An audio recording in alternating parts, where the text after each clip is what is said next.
السلام عليكم ورحمة الله وبركاته.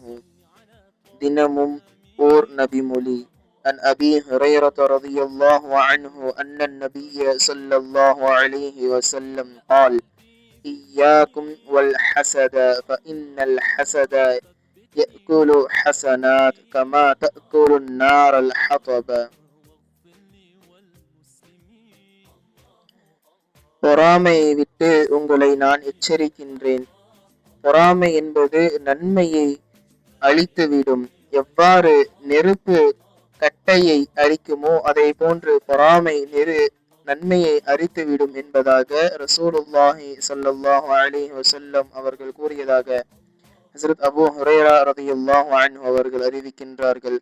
அல்லாஹ் தஆலா நம்முடைய வாழ்க்கையில் பொறாமையை விட்டும் பாதுகாத்தருள் புரிவானாக. ஆமீன். அஸ்ஸலாமு அலைக்கும் வரஹ்மத்துல்லாஹி வபரகாத்துஹு.